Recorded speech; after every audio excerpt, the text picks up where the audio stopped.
지난 1월 28일 깜짝 놀랄만한 일이 벌어졌습니다. 사우디아라비아 공군 촌사령관이 경남 사천에 위치한 한국항공우주산업 본사를 방문해 KF-21에 탑승하고 생산시설을 둘러보며 개발 현황에 대한 브리핑을 받은 사진이 포착된 것인데요. 추후 직접 기동체험까지 예정되어 있다고 하는데, 일각에서는 이미 UAE 차관과 사령관도 와서 KF-21에 탑승했는데 뭐가 그리 깜짝 놀랄만한 일이냐 라고 하실 수 있지만, 여기에는 한 가지 숨겨진 반전이 있었죠. 빈 압둘아지즈 알 사우드 사우디아라비아 공군 사령관은 단순한 사령관이 아닌 사우디 건국 국왕인 압둘아지즈의 손자이며 반다르 왕자의 아들, 즉 찐 로열 패밀리 왕족입니다. KF-21 시제기에 UAE, 폴란드 등 고위직 관료들을 태운 적은 많지만 왕족을 태운 적은 이번이 처음이었는데요. 보통 개발 중인 시제기는 기술적 위험 요소가 남아있을 수 있어 왕족 같은 VVIP의 접근이나 탑승에 매우 신중을 기하죠. 하지만 KF-21은 42개월 동안 1600회 이상의 시험 비행을 단 한 건의 사고 없이 마친 완벽한 데이터가 뒷받침되었기에 외국의 국방수장이나 왕족을 태울 수 있는 강력한 안전 보증이 가능해진 것입니다. 이는 단순한 시험을 넘어선 결정적인 차이를 만드는데요. 이게 왜 중요하냐면, 왕족이 직접 타서 가속력, 정숙성, 레이더 직관성을 몸으로 느껴버리면 서류 쪼가리 수백 장보다 영업 효과가 수천 배는 크기 때문이죠. 정치적으로도 우리 이거 찜했다라고 대외적으로 박는 꼴이라 계약 도장 찍으러 가는 고속도로를 탔다고 볼 수 있습니다. 그런데 이번 방문에서 진짜 소름 돋는 반전은 따로 있었는데요. KF-21 옆면에 붙어있던 인도네시아 국기가 사우디 국기에 가려진 채로 촬영이 되었다는 것이죠. 아직 인도네시아와의 계약 관계가 완전히 정리되지 않은 시점에서 인도네시아 국기를 떼고 사우디 국기를 붙인 사진이 공식 노출되는 것은 외교적으로 민감한 문제일 수 있습니다. 이렇게 노골적으로 대놓고 사우디 국기로 인니 국기를 가린 것은 지지부진한 인도네시아를 대신해 사우디가 새로운 큰손 파트너로 들어올 준비가 되었다는 것을 시각적으로 선언한 것인데요. 당연히 인도네시아 네티즌들은 크게 반발하고 있습니다만 어쩌라고요. 딱히 뭘 어떻게 할 수가 없는 상황이죠. 인도네시아가 세계 최대의 무슬림 인구를 보유한 국가라 하더라도 사우디는 이슬람의 성지인 메카와 메디나를 관리하는 알라의 항우의 대장이자 현재 인도네시아에 막대한 투자를 하고 있는 갑의 위치에 있기 때문입니다. 한편 사우디가 작년 10월에 실무진을 보내고 3개월 만에 왕족 사령관이 직접 날아왔다는 것은 매우 이례적인 일인데, 사실 이럴 만한 이유가 있었습니다. 사우디가 숟가락을 얹으려던 6세대 전투기 사업 GCAP에 최근 큰 지갑 변동이 생겼기 때문이죠. 일각에서는 사우디가 차기 전투기 사업인 GCF에 가입하기 위해 KF-21을 이용하는 것 아니냐라고 의심하지만 실상은 정반대인데요. 오히려 사우디에게는 KF-21 외에 다른 답이 없는 상황이 펼쳐지고 있습니다. 그 배경에는 최근 충격적인 뉴스, 즉 독일과 프랑스의 FCAS가 최종적으로 파기 수순에 들어갔다는 사실이 깔려 있습니다. 최근 에어버스 최고 경영자는 프랑스 독일 공동 설계의 6세대 전투기 프로젝트 포기를 시사했는데요. 가장 큰 원인은 프랑스의 다소와 독일의 에어버스 간의 지독한 주도권 싸움 때문이죠. 다소는 전투기 설계 노하우가 압도적이니 설계 전권을 달라며 지분의 80%를 요구해 독일과 스페인의 분노를 샀습니다. 반면 독일은 돈은 똑같이 냈는데 하청업체 취급하냐며 기술을 공유하라고 맞섰지만, 다소는 소스코드 공유를 영업 비밀 침해라며 거절했는데요. 게다가 여기에 두 나라가 원하는 스펙도 달랐죠. 항공모함 운용국인 프랑스는 작고 가벼운 함재기를 원했고, 넓은 영토와 나토 임무를 맡은 독일은 장거리 중량급 기체를 원했습니다. 하나의 비행기에 이 모순된 조건을 다 넣으려니 설계는 꼬이고 비용은 천문학적으로 치솟은 것인데요. 이러한 상황에서 독일이 FCAS에서 빠져나와 GCAP에 합류할 가능성이 매우 높아졌는데, 이것이 사우디에게는 청천벽력 같은 일이 된 것이죠. 독일 공군은 이미 F-35 도입을 확정했기에 같은 F-35를 운용하고 유로파이터 경험을 공유하는 영국, 이탈리아 주도의 GCAP에 합류하는 것이 상호 운용성과 군수 지원 면에서 훨씬 효율적인 선택입니다. 게다가 유로파이터 타이푼을 함께 만들었던 영국, 이탈리아와 다시 손을 잡는 것은 원래 같이 하던 친구들과 다음 비행기를 만드는 것이라 기술적 충돌도 적은데요. 특히나 사우디의 참여를 반대했던 일본은 오히려 독일의 합류를 쌍수들고 환영하고 있죠. 일본은 GCAP를 통해 단순히 무기를 팔아 돈을 버는 것을 넘어 전후 80년 동안 묶여있던 군사적 제약을 끊고 정상 국가로 복귀하려는 외교적 승부수를 던지고 있습니다. 과거 무기 수출 3원칙에 묶여있던 일본 입장에서 나토 회원국이자 민주주의 국가인 독일과 함께 전투기를 만드는 것은 국제사회에서 정당한 방위협력으로 인정받는 가장 확실한 보증수표가 되기 때문인데요. 실제로 최근 이탈리아 국방장관 기도 크로세토는 독일이 GCAP에 합류할 수 있는 조건을 만들고 있다며 이를 공식화했죠. 하지만 이는 사우디에게 마치 재앙과 같습니다. 독일은 사우디에게 트라우마 그 자체인데요. 사우디가 유로파이터 48대 추가 도입을 못하고 미티어 미사일을 못 샀던 이유가 바로 독일의 엄격한 무기 수출 규제 때문이었죠. 독일이 GCAP의 대주주로 들어온다는 것은 사우디 보고 들어오지 말라고 대놓고 말하는 거나 다름없습니다. 게다가 자금 때문에 사우디를 고려했던 GCAP 입장에서도 기술과 돈을 모두 가진 독일이 들어오면 굳이 사우디가 필요 없어지는데요. 결국 사우디에게 있어 5, 6세대로의 확장성이 있고 자국 산업 자립을 놓을 기체는 한국의 KF-21 뿐입니다. 사우디 공군은 F-15, 유로파이터, 토네이도 등 400여 대의 전투기를 보유하고 있어 웬만한 유럽 강대국보다 규모가 큽니다. 하지만 속사정은 복잡한데요. 주력인 F-15CD와 노후화된 토네이도는 퇴역 압박을 받고 있고, 유로파이터는 독일 때문에 추가 도입이 막혔죠. 무엇보다 고가 기체와 노후 기체 사이에서 허리 역할을 할 F-16급 미들급 최신 기체가 전무합니다. KF-21은 이 빈자리를 메울 완벽한 카드인데요. 더욱이 사우디는 후티 반군의 드론과 미사일 공격을 매일같이 방어해야 하는 전쟁 중인 국가로 KF-21 단가 두세 배에 달하는 유로파이터나 F-15 같은 고비용 기체로 드론을 막는 건 비효율적입니다. 사우디는 10년 뒤 나올 6세대보다 당장 띄울 수 있는 최신 핵기가 절실한데요. 또한 빈살만 왕스자의 비전 2030 목표인 국방 지출 현지화 50%를 달성하기 위해서라도 기술 이전을 거부하며 시간만 끄는 서방 대신 당장 와서 같이 만들자는 한국의 제안을 잡을 수밖에 없죠. 사실 사우디보다 먼저 움직인 게 UAE입니다. UAE는 이미 2025년 말에 22조 원 규모의 방산협력판을 깔아놨는데요. 근데 여기서 의문이 드는 것이 중동 패권을 다투는 사우디랑 UAE가 같이 개발하는 것이 가능할까 하는 것이죠. 사실 한국은 사우디와 UAE 둘 모두를 한 테이블에 앉힐 생각이 1도 없습니다. 한국이 중심이 되어 전체 설계를 통제하고 UAE에는 KF-21U UAE형 생산 라인을, 사우디에는 KF-21S 사우디형 생산 및 MRO 허브를 각각 구축해주는 방식을 적용할 것으로 보이는데요. 겉으로는 공동개발이지만 실질적으로 한국이 두 나라로부터 막대한 개발비를 각각 받아내어 예산 부담 없이 6세대 전투기나 스텔스 버전으로 넘어갈 동력을 얻고 향후 30년에서 40년간 중동 무기 체계를 한국산에 종속시키는 전략적 이익을 얻게 되죠. 이렇게 말씀드리면 방산 자립을 원하는 UAE와 사우디가 과연 생산 라인으로 만족할까 하는 의문이 들 수 있습니다. 사우디와 UAE는 단순 조립을 넘어 상징성을 원하는데요. 하지만 일본과 영국은 핵심 공급망은 우리가 나눴으니 너희는 자리가 없다며 단순 부품 제작권조차 주지 않았죠. 사우디는 현지 조립 및 유지보수 능력과 더불어 자국산 미사일을 KF-21에 직접 달 수 있는 무장통합 기술을 원합니다. 현재 사우디와 UAE는 이미 상당한 수준의 전자전 장비와 레이더, 유도무기를 자체 개발하고 있는데요. 하지만 이를 F-35나 유로파이터와 같은 미국 유럽 기체에는 절대 달 수가 없죠. 제약사들이 소스 코드를 내어주지 않기 때문입니다. 자국산 장비를 낼 수 없다면 수조원을 들여 세운 방산기업은 존재 가치가 사라지고 영원히 서방의 단순 소비자로 남게 되는데요. 그러나 한국 KF-21을 공동으로 개발하게 될 경우 한국에서 생산한 전자장비나 무장을 탑재할 수가 있게 됩니다. 이미 사우디와 UAE는 뼈아픈 실패를 겪은 적이 있습니다. UAE는 F-16EF 블록 60에 알타리크 유도폭탄을 달고 싶었지만 미국의 결사반대로 실패했는데요. 이에 라팔 80대를 구매하면서 프랑스의 통합을 약속받았는데 프랑스는 기체 컴퓨터와 미사일이 정밀하게 대화하는 딥 인터그레이션 권한을 주지 않고 단순히 발사 신호만 주는 쉘로우 인터그레이션 수준에 머물게 하는 뒤통수를 쳤죠. 심지어 전자전 슈트, 스펙트라의 데이터 수정 권한도 제한적이어서 업데이트 때마다 프랑스에 막대한 돈을 줘야 했습니다. 사우디 역시 최신형 F-15에 자국산 전자전 장비를 섞으려 했으나 보잉이 이를 거부해 외부 포드 장착 수준에 그쳤는데요. 사실 여기까지는 뭐 이해할 수 있다 쳐도 사우디와 UAE가 제일 빡치는 부분은 미국이 이스라엘한테만 F-35I 아디르의 전용 버전을 만들어주고 유일하게 소스 코드를 열어줘서 이스라엘산 미사일을 달게 해줬다는 것이죠. 반면에 사우디한테는 F-35를 팔더라도 이스라엘보다 성능을 낮춰서 팔 거며 최신 미사일은 주지도 않을 거라며 대놓고 차별하고 있습니다. 돈은 사우디가 더 많이 내는데 대우는 하청업체 수준인데요. 사우디 사령관이 이번 카이 본사를 방문해 무장통합과 공중 전투 체계에 대해 심도 있게 브리핑을 받은 것도, 즉 한국이 정말로 이스라엘급 대우, 우리 장비를 심을 수 있게 소스 코드를 열어줄 것인가를 확인하기 위함이죠. 즉 사우디랑 UAE가 보기에 자기네 자국산 무기를 완벽하게 통합해서 중동판 아디르를 만들 수 있게 해줄 유일한 파트너가 바로 한국인 것입니다. 이렇게 말씀드리면 야 한국은 왜 미쳤다고 소스 코드를 주냐 호구냐 라고 묻는 사람들이 꼭 있는데요. 그러나 사실 이건 한국의 천재적인 장사 전략이죠. 한국이 주는 건 전투기의 영혼 코어 OS가 아닙니다. 비행 제어 같은 핵심 기술은 여전히 블랙박스로 꽁꽁 싸매나는데요. 우리가 주는 건 사우디가 원하는 미사일이나 장비를 마음대로 깔 수 있게 해주는 인터페이스 소스 코드, 즉 API 개발 도구인 셈이죠. 스마트폰으로 치면 폰 설계도를 주는 것이 아니라 앱스토어를 열어줄 테니까 너네가 만든 앱을 깔아서 쓰라는 샌드박스 방식인 것입니다. 미국이나 유럽 강대국들에게 전투기는 단순한 상품이 아니라 상대 국가를 묶어두는 정치적 쇠사슬인데요. 소스 코드를 쥐고 있다는 건 그 전투기가 누구를 공격할 수 있는지까지 통제한다는 뜻이죠. 인도네시아 동티모르 사태 당시 F-16 부품 공급 중단으로 10대가 전령 폐기된 사례가 그것입니다. 하지만 후발주자인 한국은 다른데요. 우리에게 남의 나라 정치를 좌지우지할 힘보다 실질적인 시장 선점과 국방 예산 확보가 시급하죠. 갑질 대신 파트너십을 판다는 것이 한국의 전략입니다. 정치적 목줄을 쥐는 대신 상대의 주권을 존중해주고 기술적 자립을 도와줌으로써 우리 무기 생태계의 충성 우선 고객으로 만드는 것인데요. 이것이 사우디가 KF21을 선택할 수밖에 없는, 그리고 한국이 이 기회를 반드시 잡아야 하는 이유이죠. 뭐 이쯤 되면 인니는 그냥 언급할 가치도 없습니다. 이미 UAE가 인니 집은 우리가 다 가져갈게라고 공식 서한을 보내고 실사단까지 보낸 상황인데요. 돈 안 내고 버티던 인니는 이제 사우디랑 UAE라는 찐부자 형님들 등판에 뒷방 늙은이 신세로 전락했죠. 즉 사우디 국기로 인니 국기를 가린 건 실수가 아니라 대놓고 파트너를 바꾼다는 예고장인 셈입니다. 오늘의 한 줄평. 인도네시아? 그게 뭐예요?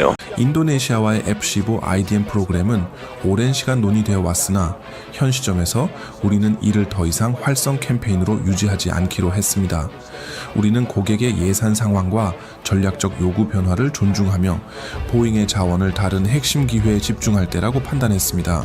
KF21 공동개발국 퇴출 위기에 직면한 인도네시아에게 또 하나의 절망적인 소식이 전해졌습니다. 한국과 미납금 문제로 골머리를 앓던 와중에 이번엔 미국 보잉이 F-15 판매를 최종 거부하며 사실상 사형 선고를 내린 것인데요. KF21이라는 마지막 사다리를 걷어찬 인도네시아의 암울한 미래와 이와 대조적으로 글로벌 원탑을 향해 질주하는 한국 항공 산업의 반전 상황, 오늘 빠르게 한번 살펴보겠습니다. Let's get it. 2026년 2월 3일 싱가포르 에어쇼에서 보잉 방산부문 부사장인 번드 피터스는 인도네시아와의 F-15 파트너십은 우리에게 더 이상 활성화된 캠페인이 아니다라고 공식적으로 선을 그었습니다. 여기서 비활성 캠페인이라는 표현은 실질적으로 더 이상 이 사업에 단 1달러의 마케팅 비용도 쓰지 않겠다는 통보나 다름없습니다. 지난 2023년 인니는 보잉과 최신형 F-15EX 24대를 도입하기 위한 양해 각서를 체결하며 동남아시아 최대 공군력을 꿈꿨습니다. 당시만 해도 서방 언론과 인도네시아 현지 언론은 장밋빛 전망을 쏟아냈는데요. 하지만 업계 전문가들은 이미 오래전부터 인도네시아의 고질적이고 만성적인 예산 부족 문제와 불투명한 자금 조달 능력이 결국 이 거대한 거래에 발목을 잡을 것이라고 경고해왔습니다. 특히 한국과의 KF21 분담금 미납 논란이 수년째 해결되지 않고 질질 끌려오는 상황에서 이번 보잉의 F-15EX 도입 무산 선언은 인도네시아의 대외 신인도에 치명적인 타격을 입힐 것으로 전망되는데요. 왜 유독 보잉의 통보가 전문가들 사이에서 화제가 되고 있냐면 바로 보잉이기 때문입니다. 흔히 보잉은 전투기만 팔 수 있으면 영혼이라도 팔기세로 덤벼들며 한 해에만 수십 개의 MOU를 체결하는 공격적인 영업 스타일로 유명합니다. 그런 보잉조차 인도네시아를 손절했다는 것은 시사하는 바가 매우 큰 것이죠. 보잉 입장에서 지난 3년을 되돌아보면 실제 구속력 있는 계약으로 이어지는 단계는 단 한 번도 없이 인도네시아 측은 늘 예산이 부족하다, 차관 도입을 기다려달라, 구조를 변경하자 라는 식의 변명만 늘어놓으며 시간을 끌었습니다. 글로벌 기업 입장에서 불확실한 고객을 위해 생산 라인을 비워두고 협상팀을 유지하는 것은 막대한 기회비용의 낭비이죠. 보잉은 결국 인도네시아가 실질적인 구매 능력이 없다고 판단하게 되었고 최종 사업을 폐기시켰습니다. 현재 국제 방산 시장에서 인도네시아는 결실 없는 양해각서만 남발하기로 유명한 나라라는 굴욕적인 낙인이 찍혀버렸는데요. 천하의 보잉까지도 기겁하게 만드는 MOU 중독자 인도네시아, 진짜 얘네는 나중에 국가 신용도 대신 MOU 발행 횟수로 신용을 따져야 할 듯합니다. 이에 KF21 사업 역시 퇴출 수순을 밟을 것으로 예상되고 있는데요. 이 시스템 솔루션의 대표인 하비브 부카루바는 최근 인터뷰에서 인도네시아의 현주소를 신랄하게 비판하면서 KF21 사업에서도 얻은 것 하나 없이 나가리가 될 것이라고 내다봤습니다. 부카루바는 인도네시아가 아무런 실질적 결실도 맺지 못하는 양해각서만 체결한다면서 KF21 사업은 이미 이전 정부에 의해 시작된 유산이라 현재 정부는 관심이 없을 것이라고 분석했습니다. 인도네시아 측 방산 전문가 역시 KF21도 이제 안녕인가 라며 자국의 암울한 미래를 우려하였죠. 그렇다면 인도네시아는 왜 이리도 예산 부족에 허덕이고 있을까요? 우선 근본적으로 인도네시아 경제 지표가 현재 최악의 상황으로 치닫고 있기 때문입니다. 최근 인도네시아는 기업들의 실적 악화와 내수 소비 위축이 맞물리며 정부가 목표한 세수 확보에 실패했습니다. 엎친 데 덮친 격으로 인도네시아 경제를 지탱하던 원자재 슈퍼사이클이 종료되었죠. 여기에 결정타를 날린 것은 프라보오 대통령이 대선 당시 내걸었던 거대 공약, 즉 포퓰리즘적 예산 낭비가 기름을 끼얹었는데요. 그는 전 국민적 인기를 얻기 위해 약 8,290만 명을 대상으로 하는 무상급식 사업을 약속했습니다. 이 포퓰리즘 정책을 실현하기 위해 2026년 한 해에만 30조 원이라는 천문학적 예산이 투입되는데 이는 인니 전체 국가 예산의 10%에 달합니다. 정부는 이 막대한 재원을 마련하기 위해 멀쩡한 다른 국제 사업의 예산을 난도질하는 강제 구조조정을 단행하고 있죠. 이게 얼마나 골 때리냐면 2025년 말에 채용된 신규 공무원 120만 명의 출근이 1년 미뤄지는 초유의 사태가 발생하기도 했는데 국가행정 시스템 마비는 뭐 알 바 아니고 일단 인기 좀 얻자는 프라보어의 생각이죠. 더 심각한 문제는 이 정부 예산을 프라보어 최측근이 좌지우지하고 있다는 건데요. 인도네시아 정부는 뭐 어디서 본 건 있어서 국부 펀드 다난타라를 창설해 국영 기업들이 벌어들인 배당금을 국고가 아닌 펀드 쪽으로 돌리고 있습니다. 문제는 이 때문에 정부가 당장 쓸 수 있는 가용 현금이 줄어드는 역설적인 상황이 발생한다는 것입니다. 것이죠. 특히 이 모든 국영기업을 통합 관리하는 다난타라의 CEO가 바로 프라보어 대통령의 최측근이자 대선 당시 선거 캠프 의장이었던 로산 루슬란이라는 것. 이쯤 되면 돈이 어디서 어떻게 줄줄 새는지 안 봐도 알 수 있습니다. 그럼 이쯤에서 한 가지 의문이 생기는데요. 아니 진짜로 돈이 없는 건 알겠는데 그럼 프랑스 라팔은 어떻게 샀냐 하는 것입니다. 심지어 수량이 42대이죠. 그것도 인니는 3번에 달하는 계약마다 각각 선납금을 꼬박꼬박 지불하며 계약 효력을 발생시켰습니다. 사실 여기에는 프랑스의 고도화된 금융기법과 외교적 덫이 숨겨져 있습니다. 그 덫에 걸린 인도네시아. 이번 라팔 도입 사업은 프랑스 정부와 은행들이 인도네시아에 거의 전액에 가까운 금융 지원을 제공했기에 가능했습니다. 전체 계약 규모는 약 81억 달러, 11조 원에 달하는데요. 인도네시아가 3번의 계약에 쏟아부은 현금 총액은 1조 6천억 원. 운명의 장난인가? 한국 KF21 당초 분담금과 똑같습니다. 그러나 프라보어 입장에서는 당장 주머니에서 나가는 돈만 계산했을 때 42대의 라팔이 KF21보다 훨씬 가성비 있는 결제 조건으로 보였겠죠. 90% 이상을 프랑스가 빌려주는 돈으로 막고 당장 필요한 계약금은 다른 곳에 쓸 돈을 끌어다 썼습니다. 구체적으로 러시아 수호의 도입용으로 측정해 두었던 예산 약 6억 달러를 라팔 선납금으로 전용했고 한국에는 KF21 분담금을 1조 6천억 원에서 6천억 원으로 깎아달라고 읍수하며 지급을 미뤘는데 여기서 아낀 1조 6천억 원에 달하는 현금 흐름이 고스란히 라팔 42대에 대한 선납금으로 흘러 들어간 것입니다. 한국에 줄 돈을 빼서 프랑스 전투기를 산 셈이죠. 그럼 왜 하필 라팔일까요? 아무리 생각해도 국뽕 빼고 객관적 스펙만 놓고 보면 KF21이 미래 가치가 더 높아 보이는데 말이죠. KF21은 설계부터 저피탐 설계로 만들어져 향후 5세대 전투기로 업그레이드가 가능합니다. 또한 공동개발국 지위를 통해 인도네시아 자국 항공 산업의 역량을 비약적으로 끌어올릴 수 있는 기회가 되기도 하죠. 그런데도 라팔을 도입한 이유는 바로 프라보어 대통령의 정치적 욕망 때문입니다. 인도네시아 정치 구조상 현 정권은 이전 정권의 흔적을 지우거나 자신의 업적을 돋보이게 하려는 경향이 매우 강한데요. KF21 사업은 전임자인 조코 위도도 정부 시절 강력하게 추진된 사업으로 프라보어 입장에서 KF21은 남의 자식인 셈이죠. 여기에 굳이 막대한 현금을 써가며 KF21을 완성해봤자 그 영광은 조코 위도도에게 돌아가며 자신은 남 좋은 일만 시키는 꼴이 됩니다. 반면 라팔 도입은 프라보어가 국방부 장관 시절부터 자신의 이름을 걸고 강력하게 추진해온 시그니처 사업입니다. 나라 빚을 내더라도 라팔을 들여오는 것은 내가 인도네시아 공군을 세계적 수준으로 만들었다는 정치적 지적을 세우기에 가장 빠르고 화려하며 확실한 방법입니다. 특히 프랑스의 마크롱 대통령은 이러한 프라보어의 심리, 즉 대접받고 싶어하는 욕망과 정치적 야망을 아주 영리하게 그리고 집요하게 파고들었습니다. 마크롱은 인도네시아를 인도태평양 전략의 핵심 파트너라고 치켜세우며 프라보어를 국빈 이상의 수준으로 극진히 대접했는데요. 단순한 외교가 아닌 방산 비즈니스와 정치적 이해관계가 결합된 역대급 예우의 연속이었는데 2026년 1월 23일 프라보어가 파리를 방문했을 때 마크롱 대통령은 관례를 깨고 엘리제궁 마당까지 직접 걸어나와 차에서 내리는 프라보어를 맞이했습니다. 두 정상은 뜨겁게 포옹하고 어깨동무를 하며 친밀함을 과시했는데 격식을 목숨처럼 따지는 프랑스 의전에서 이는 매우 이례적인 친구 대접인 것이죠. 여기에 프랑스 최대 국경일인 혁명기념일 퍼레이드에 프라보어를 귀빈으로 초청했는데 서방의 시민 프랑스의 군사행사에 과거 인권 문제로 외교적 결함이 있었던 인물을 초대해 함께 군대를 사열하게 한 것은 마크롱이 프라보어에게 줄 수 있는 최고의 면죄부이자 선물이었습니다. 하지만 이 모든 것의 하이라이트이자 결정타는 단연 훈장이었는데요. 프라보어가 프랑스산 무기에 돈을 쏟게 된 심리적 결정타, 바로 프랑스 최고 훈장인 레지옹 도네르 크랑크루아 수훈이었습니다. 2025년 5월 마크롱 대통령은 인도네시아 마글랑 군사학교를 직접 방문해 프라보어에게 이 훈장을 수여했는데요. 마글랑은 프라보어가 사관생도 시절을 보내며 군인의 꿈을 키운 그의 모태와 같은 곳입니다. 군인으로서의 정체성이 누구보다 강한 그에게 자신의 고향과도 같은 곳에서 유럽 강대국의 정상이 직접 찾아와 훈장을 달아준다는 것은 상상 이상의 의미였는데요. 마크롱은 프라보어와 함께 나란히 군대를 사열하고 까마득한 후배들인 사관생도 앞에서 훈장을 수여했습니다. 이는 프라보어에게 무엇과도 바꿀 수 없는 최고의 명예를 선사한 셈으로 보통 외국 정상에게 훈장을 수여할 때에는 프랑스를 방문했을 때 엘리제궁에서 수여하거나 현지 대사관을 통해 전달하는 것이 관례입니다. 그런데 자국이 아닌 그것도 타국에서 심지어 상대방의 모교까지 찾아와 최고 등급 훈장을 수여하는 것은 프라보어가 사상 처음이었죠. 특히 프라보어는 과거 특전사령관 시절의 인권 침해 행적으로 인해 약 20년 동안 미국 입국 금지 블랙리스트에 올라와 있었는데 이는 군인으로서 그리고 한 나라의 지도자를 꿈꾸는 정치인으로서 씻을 수 없는 낙인이자 뼈아픈 자존심의 상처였습니다. 그런데 자신을 범죄자 취급하며 입국조차 막았던 미국과 달리 유럽의 전통 강대국이자 문화의 중심지인 프랑스가 자신을 최고의 파트너로 공식 인정해주고 최고의 훈장까지 안겨준 것이죠. 자, 프라보어 입장에서 생각해보자고요. 이 훈장은 지난 수십 년간 쌓인 자격지심과 서름을 한 번에 씻어주는 명예의 세탁기일 수밖에 없습니다. 그 감동과 희열이 오죽했겠습니까? 역시 훈장 효과는 즉각적으로 나타났는데요. 훈장 수여식 직후 프라보어는 라팔이 인도네시아 공군의 중추가 될 것이라며 프랑스 무기에 대한 무한한 신뢰를 보냈습니다. 또한 같은 장소에서 스크로펜 잠수함의 현지 건조에 대한 논의도 급물살을 탔죠. 결국 마크롱은 훈장 하나로 11조 원이 넘는 전투기 계약과 3조 원이 넘는 잠수함 계약을 따낸 것입니다. 우리 입장에서 진짜 문제는 이 프랑스 뽕에 취한 프라보 정부가 한국에게 보여준 태도입니다. 프랑스 대통령에게 그랑크루와 훈장까지 받은 자신이 한국 같은 아시아 국가에 아쉬운 소리를 할 이유가 없다는 식의 오만함이 협상 과정 곳곳에서 드러나는데요. 가장 황당하고 분노를 자아내는 대목은 인도네시아 기술진이 카이에서 KF-21 기술을 훔치려다 적발된 사건 직후의 태도입니다. 보통 우방국 간에 이런 기술 유출 시도가 적발되면 해당 국가는 납작 엎드려 사과하고 재발 방지를 약속하는 것이 정상이지만 프라보 정부는 오히려 한국의 조사가 무례하다며 적반하장으로 불쾌감을 표시했습니다.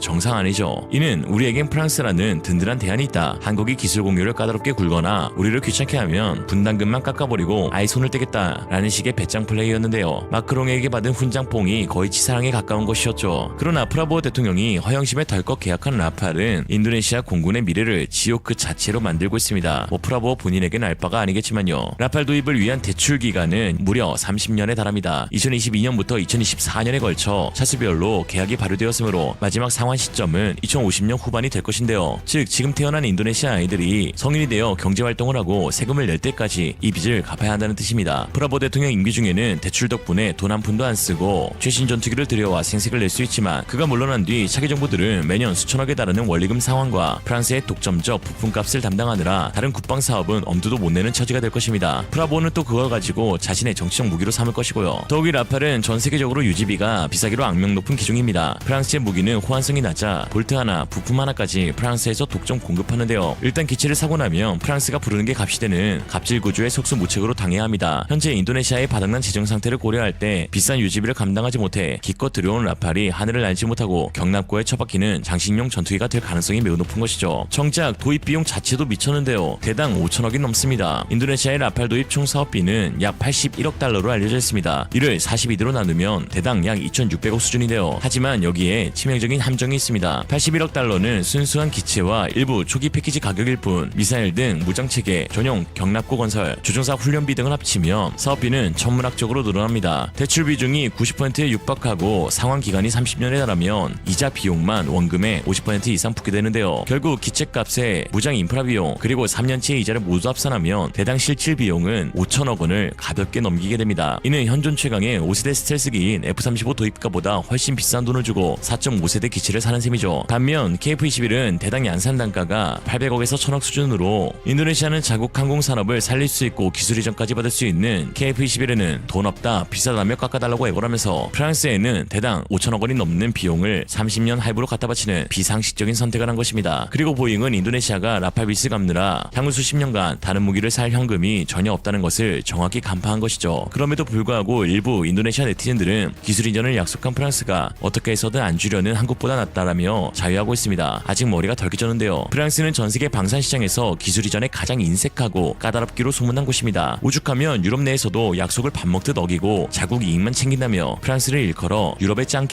실제로 최근 프랑스와 독일이 합작하여 추진하던 FCAS 사업이 공식적으로 폐기되었는데 프랑스가 갑작스럽게 약속을 어기고 지분 80%를 요구한 데다 독일이 요구한 소스코드 공유에 대해 프랑스 다소 측이 우리가 전투기 설계의 유일한 권한을 가져야 한다며 거부했기 때문입니다. 제일 사이가 가깝다는 유럽 동맹국 그것도 나토의 핵심인 독일에게도 이렇게 깐깐하게 구는데 아시아의 개발 도상국인 인도네시아에게 핵심 기술을 이전해준다. 어림없는 소리입니다. 놀랍게도 인니는 이미 프랑스에 당한 사례가 있습니다. 바로 스크로펜 잠수함 도입되었는데요. 인니 정부는 스크로펜 잠수함의 현지 건조를 대단한 성과처럼 자랑하지만 실상은 잠수함의 두뇌인 전투체계, 소나 엔진 등 핵심 부품은 모두 프랑스에서 밀봉된 블랙박스 형태로 가져와 인니 기술진들은 프랑스가 짜놓은 매뉴얼대로 나사만 조이는 단순 조립 수준에 머물고 있습니다. 당연히 초기에 프랑스는 모든 기술에 접근 가능하다며 이빨린 말들을 늘어놓았죠. 마크롱은 라팔 도입 당시에도 미국의 간섭 없는 기술 독립을 강조하며 인도네시아의 비위를 맞췄지만 실상은 비행기를 닫고 조이는 정비 기술 정도만 가르쳐줄 뿐 전투기의 영혼인 소스코드나 핵심 레이더 설계도 같은 핵심 기술은 절대로 넘겨주지 않습니다. 이미 인도의 사례가 이를 증명하는데요. 인도는 무려 176대의 라팔을 도입하며 자국산 미사일과 전자전 장비를 통합하기 위해 소스코드 접근 권한을 요구했습니다. 솔직히 176대면 접근 정도는 해줄만 할 텐데 그러나 다소는 이를 지적재산권 침해라며 2026년 현재까지도 철저히 거부하고 있습니다. 이로 인해 인도는 매번 새로운 무장을 통합할 때마다 프랑스에 막대한 비용을 지불하고 허가를 받아야 하는 상황이죠. 인도네시아? 진짜 어림도 없습니다. 결국 인도네시아에게 F-15도 KF-21도 사실상 물 건너간 상황에서 일각에서는 튀르키예의 5세대 전투기 칸을 대안으로 거론하기도 합니다. 합니다. 같은 알라 향후에다가 선동선전이 패시브인 프라보와 에르도안 둘이 만나 짝짝꿍하고 있는데 그럼에도 프랑스 은행의 목줄지인 상황은 바뀌지 않겠죠. 결국 최근 인도네시아는 칸 도입 논의 직후 미국산 부품이 있으면 구매하지 않겠다는 미친 조건을 내걸었습니다. 사실상 사지 않겠다는 것이죠. 왜냐하면 칸은 엔진부터 고급 한정장비, 전자장비가 모두 미국산이기 때문입니다. 미국 부품 없이는 날 수 없는 비행기를 두고 미국 부품 안 빼면 안 사겠다는 건 돈은 없는데 MOU는 남발해놨으니 이제 와서 사지 못하는 핑계를 대고 싶은 것뿐이죠. 우리는 사고 싶은데 미국과 너희 기술력 부족 때문에 못 산다며 책임을 전가하는 유치한 수법입니다. 이게 인리 국민들에게 통한다는 게 더 큰 문제이지만 어찌됐든 간에 인도네시아 공군은 사실상 미래가 없습니다. 감당할 수 없는 쇼핑과 기술 자립의 기회를 제발로 걷어참이 결합되어 향후 수십 년간 타국의 방산 하청 기지로 전락할 구조적 위기에 처했기 때문인데요. 인도네시아 공군은 현재 전 세계에서 유리를 찾기 힘들 정도로 기종을 난잡하게 섞어 쓰고 있습니다. 러시아제, 미국제, 프랑스제, 한국제가 뒤섞여 군수 지원이 악몽 수준인데요. 현재도 인도네시아 공군의 가동률은 40% 수준에 불과한 것으로 추정되는데 각기 전투기가 볼트 규격부터 소프트웨어 소스코드, 정비 매뉴얼이 모두 다르기 때문입니다. 이 모든 기종의 부품 재고를 쌓아두고 정비사를 교육하는 것은 천조국 미국조차도 감당하지 못할 일이죠. 여기에 KF-21 사업은 인도네시아가 단순히 무기 구매자에서 전투기 제조사로 올라설 수 있는 마지막 사다리였지만 인도네시아는 이 사다리를 제발로 걷어찼습니다. 또 원금보다 큰 이자를 갚느라 인도네시아 국방 예산은 향후 30년간 프랑스 은행 상환 전용 계좌로 전락하게 되어 결국 10년 뒤 한국이 KF-21 기반으로 독자적인 항공 우주 강국으로 도약할 때 인도네시아는 여전히 프랑스와 미국의 부품을 구걸하며 빚을 갚는 영원한 삼류 공군에 머물게 될 가능성이 큽니다. 한순간의 허영심과 잘못된 판단이 국가의 안보 미래를 어떻게 망가뜨리는지 보여주는 씁쓸한 사례가 되었는데 마음 상할 인리에게 한마디 하고 마치겠습니다. 꼴 좋다. 오늘의 한 줄평. 프라보어가 KF-21을 안 산 진짜 이유. 훈장 안 줬잖아. For example, AFP modernization, pupunta sa AFP modernization. Let's say foreign assisted, support to foreign assisted. Loans yan na pupunta sa foreign assisted, Mitsubishi at sa Toyota. So, ibig sabihin, targeted siya. 你会发现，最近东亚的军事牌桌上，韩国正在悄悄打出一张看似低调务实，实则暗藏锋芒的底牌。10月中旬，首尔空军基地上空，一架被称作自主研发的隐身战机 KF-21猎鹰划破蓝天，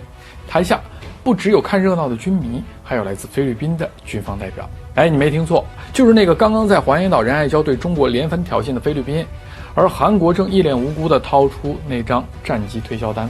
지난 5일 필리핀에서 충격적인 소식이 전해졌습니다. 필리핀 국가 일반 예산안에 따라 필리핀 군 현대화를 위한 자금을 조달하고 주요 국방 계약을 체결할 수 있는 법적, 지정적 토대가 완벽하게 마련된 것인데요. 이는 단순한 예산 승인을 넘어 필리핀 국방 역사상 가장 획기적인 전환점이자 한국 방산 수출의 새로운 기회, 즉 제2의 폴란드 잭팟이 시작된 순간이라 할 수 있으며 마지막으로 중국의 남중국해 야욕을 끌어낼 수 있는 유일한 기회가 될 것이라는 분석이 나오고 있는데 오늘 그 속에 숨겨진 반전과 놀라운 소식들 빠르게 한번 살펴보겠습니다. Let's get it. 필리핀군 변화의 중심에는 필리핀의 실세이자 재벌그룹 출신인 윈 가찰리안 상원 의원이 자리 잡고 있습니다. 윈 가찰리안 의원은 2016년부터 현재까지 무려 10년 가까이 상원을 지키며 국가 전체 예산을 확정하는 재무위원회 위원장인 필리핀 정계 건물 정치인인데요. 그가 이번 예산안 심의 과정에서 가장 강력하게 추진했던 핵심 사안이 바로 필리핀군 현대화를 위한 자금 조달 방식, 즉 대규모 대출을 법적으로 허용하는 조항이었습니다. 사실 그동안 필리핀은 돈보다도 빚을 내서 무기를 살 수 있는 법적 근거가 존재하지 않았던 것이 군 현대화의 가장 큰 걸림돌이었습니다. 이제 이것이 해결된 것인데 이 새로운 조항을 통해 필리핀이 가장 먼저 도입을 추진한 사업은 놀랍게도 바로 한국형 전투기 KF-21이었습니다. 가찰리안 의원은 예산 편성 기자회견에서 필리핀의 국방력 강화를 위한 최적의 파트너로 주저없이 대한민국을 콕 집어 언급했습니다. 필리핀 국영통신사인 PNA는 한국을 핵심 파트너로 지적하며 한국이 최근 세계적인 국방 수출국으로 급성장하고 있을 뿐만 아니라 지리적으로도 필리핀과 매우 가까워 향후 물류 지원이나 부품 수급 면에서 타의 추종을 불허한다는 점을 결정적인 장점으로 꼽았습니다. 그러면서 전투기뿐만 아니라 미사일 방어 체계와 해군 함정 등 패키지 D를 도입할 가능성이 매우 높다고 덧붙였죠. 필리핀 정부가 그동안 무기 대금을 현금으로만 결제해왔기에 국제사회에서 대금 미지급으로 약속을 어기는 일은 없었지만 반대로 말하면 수십조 원 규모가 필요한 진정한 의미의 군 현대화 사업은 엄두조차 내지 못했다는 뜻이기도 합니다. 하지만 현대 무기 시장의 트렌드는 급변했고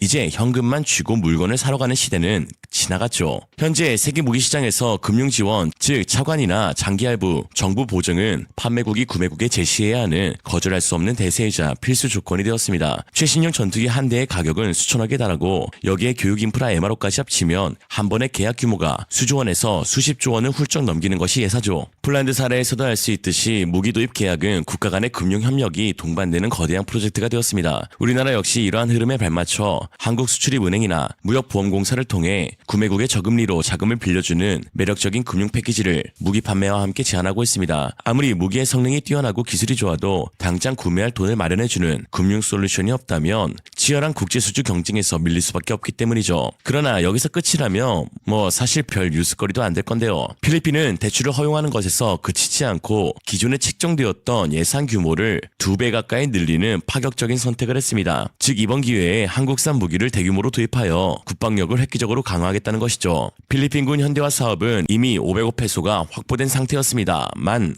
여기에 더해 이번에 무려 400억 페소가 새롭게 추가 배정되었는데요. 즉 한화로 2조 1천억 원에 달하는 막대한 금액이 됩니다. 일각에서는 고작 2조 원 남짓한 돈으로 전투기도 사고 배도 산다는 게 말이 되냐라고 하실 수 있는데요. 주목해야 할 것은 이 900억 페소가 무기를 일시불로 구매하는 전체 비용이 아니라 한국으로부터 도입할 대규모 차관에 원리금을 상환하거나 초기 계약금을 지불하는 용도라는 점입니다. 즉 12대 이상의 KF-21 보람의 전투기를 도입하기 위한 초기 계약금과 향후 발생할 이자를 상환하는 데 2조 원을 쓰겠다고 한 것이죠. For example, AFP modernization, pupunta sa AFP modernization, yung let's say foreign assisted, support to foreign assisted, loans yan na pupunta sa foreign assisted. Yung CARS program, pupunta yan sa pangbayad sa Mitsubishi at sa Toyota. So ibig sabihin targeted siya, hindi siya lump sum in nature ang natitirang line item sa unprogram. Dahil kung titignan naman natin yung items ngayon, like for example yung tatlong natitira, AFP modernization, tapos yung loan proceeds to foreign assisted projects, tapos yung risk management. Itong tatlo na ito, no way pwedeng pagkuhaan ng flood control kasi very targeted siya. Yung loan proceeds pupunta sa foreign assisted projects. Yung AFP modernization, pangbili natin ng bagong kagamitan. Meron sa program. In fact, ang AFP modernization, meron 40 billion sa program. Additional to, yung 50 billion is additional to the 40 billion. So, kasi ang source yan is excess, non-tax, at new tax. Historically naman, may excess and may new tax. So, parati siyang nagkakaroon ng bagong sources. 현재 필리핀 공군은 다목적 전투기 사업의 일환으로 우선적으로 12대, 즉 1개 비행대대 규모의 KF-21 도입을 사실상 확정지었습니다. 이후 노후화된 기존 전력을 대체하기 위해 최대 24대까지 도입 수량을 늘릴 예정이죠. 전체 프로그램 코스트는 대략 4조 5천억 원에서 5조 5천억 원 사이가 될 것으로 추정되는 빅딜입니다. 일각에서는 우리가 필리핀에 돈까지 빌려주면서 무기를 파는데 이게 과연 남는 장사냐, 결국 한국 손해 아니냐라는 우려 섞인 시선을 보내기도 합니다. 하지만 필리핀의 차관 방식의 무기 도입은 단순히 물건 하나를 더 파는 것 이상의 거대한 이익을 얻게 되는데요. 우선 차관은 공짜 무상 원조가 아니라 엄연히 이자를 쳐서 돌려받는 빌려주는 돈이기에 대출 기간에 따른 이자 수익이 보장되죠. 한국의 국제금융기관에선 국가 신용도가 보장된 우량한 공공차관 포트폴리오를 선호하기도 합니다. 정부 간 차관 방식은 국가의 신용을 담보로 하기 때문에 대금 회수 가능성이 훨씬 높고요. 역시 돈 넣고 돈 먹는 돈 장사가 최고다. 또한 KF-21 같은 첨단 전투기는 대당 단가가 워낙 높기 때문에 구매국의 일시적인 예산 부족으로 인해 다 된 계약이 무산되거나 하염없이 지연되는 경우가 비일비재합니다. 이때 우리가 금융 지원을 통해 초기 자금 부담을 덜어주면 계약을 조기에 확정지을 수 있죠. 무엇보다 무기체계, 특히 전투기는 한 번 도입하면 최소 30년에서 길게는 40년 이상 운용하게 되는데요. 이는 한국 방산 기업들에게 수십 년간 끊이지 않는 실질적인 영업이익으로 자리 잡게 되는 것입니다. 이는 단순한 일회성 판매가 아니라 필리핀 국방 시스템 자체를 한국의 생태계로 편입시켜 한국의 규모의 경제까지 얻게 되는 거대한 락인 효과를 가져오게 되죠. 이런 상황 가운데 이미 계약이 체결되어 진행 중인 추가 FAOC 블록 70 사업의 타임라인까지 확정되면서 한국 방산의 영향력이 다시 한번 전 세계에 증명되었는데요. 카이는 2025년에 계약한 FAOC 블록 20 초도 물량을 2026년 말 이전에 인도하기로 합의했는데 이는 계약 후 불과 약 1년 만에 실전 미션용 전투기를 만들어 넘겨주는 기적과도 같은 속도입니다. 심지어 에이사 레이더, 스나이퍼 포드, BVR 교전 무장, 공중구뷰, 추가 연료 탱크, 레이더 경보 수신기, 전술 데이터 링크, 글래스 콕픽 등의 개량이 진행됨에도 이걸 1년 만에 제작해 초도 물량을 보내주겠다는 것이죠. 필리핀 최대 군사 전문 매체인 맥스디펜스조차 이 소식을 전하며 놀라움을 감추지 못했고 납품 속도 면에선 전례가 없는 수준이라며 한국의 생산 능력을 극찬했습니다. 그러면서 이러한 미친 듯한 속도는 필리핀 공군의 차기 다목적 전투기 도입 사업에서 로키드 마틴, 유로파이터 컨소시엄, 사브 등 쟁쟁한 경쟁사들을 제치고 카이가 선택받을 수밖에 없는 결정적인 이점이라고 분석했죠. 실제로 타 제조사들이 전투기 계약 후 초도 물량을 인도하는데 보통 3년에서 5년이 걸리는 것이 업계의 상식인 반면 카이는 늘 비상식적인 제한을 내놓았습니다. 카이는 만일 2026년 내에 KF-21 계약이 체결될 경우 KF-21 블록 2의 초도 물량을 2027년부터 인도하기 시작하여 2029년까지 전량 인도를 완료해달라는 필리핀 측의 무리한 요청을 받았음에도 불구하고 이에 대해 충분히 자신이 있다며 긍정적인 답변을 내놓았습니다. 이와 대조적으로 경쟁자인 미국의 로키드 마틴은 F-16 바이퍼를 생산하는 사우스 캐롤라이나 공장의 라인 적체로 인해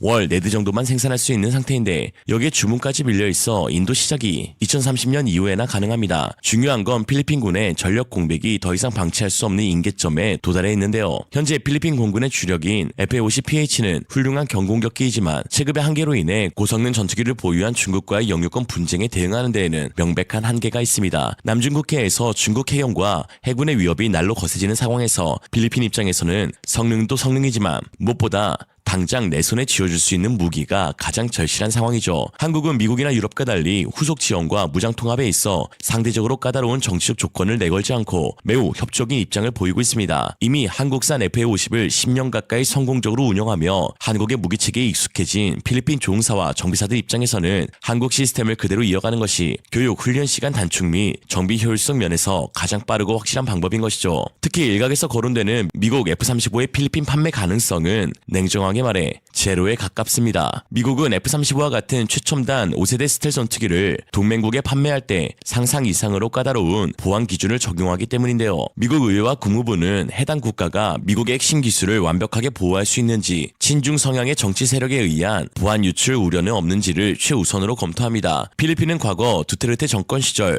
노골적인 친중 행보를 보였고 인권 문제로 미국과 심각한 갈등을 빚은 전례가 있어 미국 내 강경파들 사이에서는 최첨단 기술 수출에 대한 우려가 여전히 상존하고 있죠. 설령 미국이 판매를 허가한다 해도 F-35의 실제 도입가는 엔진과 초기 물류 패키지를 포함해 순수 기체 가격이 1억 3천만 달러를 훌쩍 상회합니다. 또한 스텔스 도료 관리 등으로 인해 시간당 유지비가 살인적으로 높아 필리핀과 같이 제한된 국방 예산을 가진 국가에는 감당할 수 없는 재정적 재앙이 될 수 있는데요. 한 필리핀 군사 전문가는 기체의 통상 수명인 20년을 기준으로 총 비용을 계산했을 때 최종적으로 F-35는 KF-21을 운용하는 것보다 3배에서 많게는 4배에 달하는 금액을 지불해야 할 것이라며 현실적인 어려움을 토로하기도 했습니다. 사실 F-35는 고사하고 현실적인 대안으로 꼽혔던 F-16조차 도입하기 힘든 상황인데요. 필리핀의 F-16 도입 시도는 무려 1990년대 초반부터 시작된 40년에 가까운 수건 사업이자 이루지 못한 꿈입니다. 특히 최근 미국 국무부가 F-16 바이퍼 12대를 판매 승인했지만 곧이어 날아온 견적서에 필리핀 국방부는 경악을 금치 못했습니다. 미국이 제시한 영수증에는 무려 24억 달러, 하나로 3조 5천억 원이라는 천문학적인 금액이 있었고 이를 단순 계산하면 대당 가격이 약 2억 달러, 한화 약 3천억 원에 육박했기 때문입니다. 물론 이는 기체뿐만 아니라 미사일 등 무장, 예비 부품, 교육훈련, 군수 지원이 모두 포함된 패키지 가격이긴 합니다. 하지만 여기서 미국의 갑질이 돋보이는데요. 미국은 필리핀이 당장 필요로 하지 않는 고가의 무장과 과도한 예비 부품 인프라 구축을 패키지에 강제로 포함시켰고 이를 뺄 수 없도록 못 박았으며 심지어 수천억 원에 달하는 행정수수료까지 별도로 청구했기에 12대에 3.5조 원이라는 무시무시한 견적이 나올 수밖에 없었던 것입니다. 반면 한국은 철저히 필리핀의 주머니 사정을 고려해 패키지를 유연하게 구성해주는 커스텀 서비스를 제공합니다. 일례로 시급하지 않은 무장은 나중에 구매하도록 그리고 이미 보유한 FA-50의 지상 장비나 인프라를 최대한 공유하게 해서 초기 도입 비용을 획기적으로 줄여주는 식이죠. 30년 된 설계를 개량한 F-16 바이퍼 한 대의 가격이 3천억인데 반해 최신 레이더와 항전 장비를 갖춘 4.5세대급 쌍발 전투기 KF-21은 그 절반 가격에 불과한 데다 납기까지 반대까지 빠르니 필리핀이 더 이상 고민할 이유가 없는 것이죠. 특히 F-16을 산다 쳐도 첫 인도가 2030년 이후인데 봉봉 마르코스 대통령 임기가 2028년 6월에 종료됩니다. 모든 정치인은 자신의 임기 내에 국민들에게 보여줄 수 있는 가시적인 성과를 내길 원하겠죠. 그런데 2030년에나 F-16이 도입되면 다음 정권의 공적이 될 수 있기에 마르코스 정부 입장 내에서는 임기 내 초도 물량이라도 받기를 원하는 것이고, 이에 KF-21 1호기를 2027년에 받게 해달라고 요구한 거기도 하고요. 한편 이렇게 KF-21의 필리핀 수출이 가시권에 들어오자 남중국해에서 필리핀과 첨예한 갈등을 빚고 있는 중국이 발칵 뒤집혔습니다. 중국 내 저명한 군수 전문가인 리저는 최근 영상을 통해 한국의 행보에 대해 노골적인 경계심을 드러내는데요. 그는 필리핀에 대한 KF-21 수출은 단순히 무기를 파는 상업적 행위가 아니라 중국을 포위하려는 대중국 억제 전략의 일환이라며 중국 정부에 비상사태를 선포해야 한다고 주장했습니다. 그러면서 그는 KF-21의 성능을 깎아내리기 위해 악의적으로 왜곡된 정보를 퍼뜨리며 비난 수위를 높이고 있죠. 你会发现，最近东亚的军事牌桌上，韩国正在悄悄打出一张看似低调务实，实则暗藏锋芒的底牌。10月中旬，首尔空军基地上空，一架被称作自主研发的隐身战机 KF-21 猎鹰划破蓝天，台下不只有看热闹的军迷，还有来自菲律宾的军方代表。哎，你没听错，就是那个刚刚在黄岩岛仁爱礁对中国连番挑衅的菲律宾，而韩国正一脸无辜地掏出那张战机推销单。表面上看，这是一场普通的武器展，一次日韩军工输出的常规操作，但你把时间、地点、对象和动作串起来，它就不是那么单纯的军售了，而是地缘政治的精准踩点。首先，你看展示的地点，韩国首尔空军基地，那是韩国核心防务阵地啊。目标对象呢，菲律宾军方是当前南海局势最强硬的挑衅者，输出的内容是4代半隐身战机加技术转让加反舰导弹的配套方案。所以这不是军贸，这是投名状。韩国正在用一架还没量产的战机压住遏制中国战线的一块拼图，而且不止 KF-21，刚被中国定点制裁的韩华公司也公开表示愿意提供新型反舰弹道导弹。所以这不是无心之举，这是系统性出击。我们再来看这款 KF-21 的底细啊，你看，确实它有外形，也有技术噱头，但核心系统像发动机啊、雷达、航电系统，通都是美国研发的。可以说，这玩意儿就是带了个隐身壳子的升级版的 F-16。而且这货呀，连测试都没测试几轮，现在就开始满世界推销了。所以你见过哪一款飞机是一边验证一边就去推销给别人，还吹这是自己的国产战机呢？韩国所谓的自主研发，本质上就是美国授权加韩国拼装，面向中国周边输出的一枚空中棋子。你也不要低估菲律宾这波的动作。此前采购 FA-50精英战机，在反叛军作战中就表现得不错，但更大的战略意图，它是要在南海方向进行空中巡航，为美菲联合侦察、巡航、对峙提供空中掩护。现在如果引入 KF-21，再加上美军的前沿部署、韩华的导弹系统加持，等于形成了一套海空一体化的压制平台。这不是菲律宾自卫啊，这是他配合美日韩进行的战场预部署。说白了，这就是要把南海的演习台慢慢的要往实战上推。但你嘴上讲着睦邻，手里却往其他的潜在对手家里去递武器，这叫睦邻吗？韩国现在这种战略姿态可以用8个字总结，叫口谈和平，实干围堵。你不能一边拿着中国芯片订单，一边帮菲律宾装导弹打中国吧？这不是平衡外交，这是双面下注，是地缘赌博。现在的问题不是韩国怎么表态，而是 KF-21卖不卖给菲律宾，韩华的反舰导弹会不会真的部署，韩国是否允许本国军工成为印太遏华的一环。如果这3个问题答案都是肯定的，那就别谈什么中韩关系的特殊性。中方要做的是让这笔军贸账单带上政治标签。中国不需要发飙，但必须要让他们知道后果。KF-21只是一架战机，但它背后是韩国对中国战略态度的拐点，所以别再沉迷于中韩一衣带水这样的一个叙事了。现实是，韩国正在一边高喊中韩友好，一边用军火加固围堵链，而中国也该到了做选择的时候，是继续做被安抚的市场，还是成为不容试探的力量呢？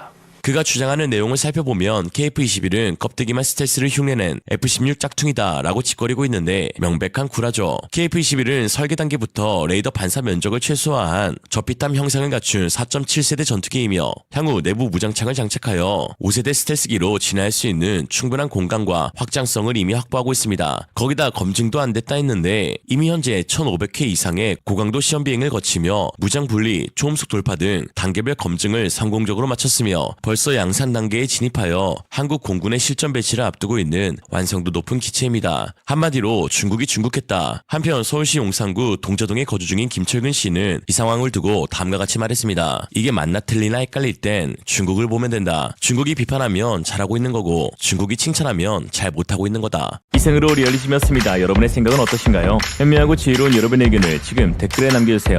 감사합니다.